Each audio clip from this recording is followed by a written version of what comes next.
হঠাৎ করে বাড়িতে দুজন লোক কিন্তু চলে এসেছে। কি বানাই? কিছুই ছিল না, একটু মাটন ছিল বাড়িতে। ঝটপট করে বানিয়ে ফেললাম 1 পট মাটন রাইস। চলুন রেসিপিটা করা যাক। এই রান্নাটার জন্য প্রথমেই ভাজবেন আলু।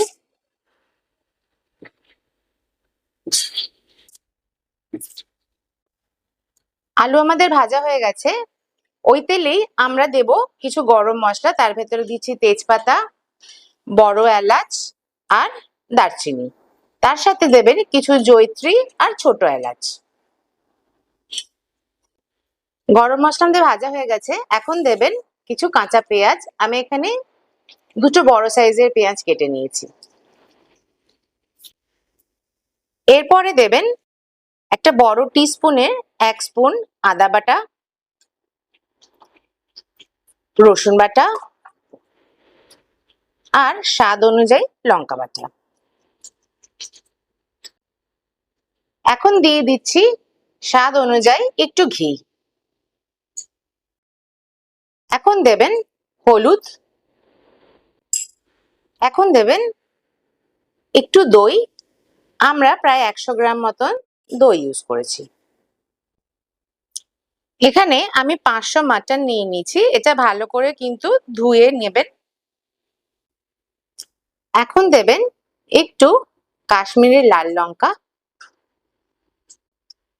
এর সাথে সাথেই দিয়ে দেবেন মাটন গুলো।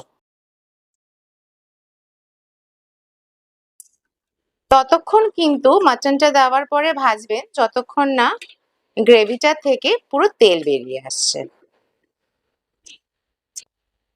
আমাদের মাটনটা কিন্তু ভাজা হয়ে গেছে। এর মধ্যে আপনারা 2 কাপ মতন জল দেবেন। জল দিয়ে এটা কিন্তু প্রায় 5 থেকে 6 খানা সিটি দিতে হবে।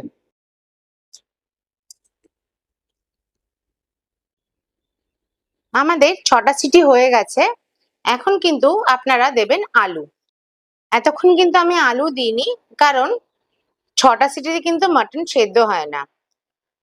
তো আলু দিয়ে আরো আমরা 3টে মতন সিটি দেব।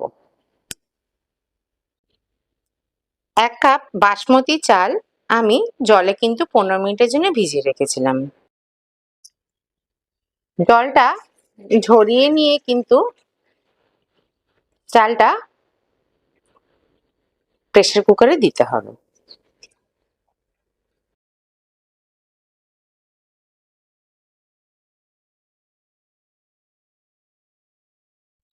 এখন স্বাদ অনুযায়ী দেবেন লঙ্কা।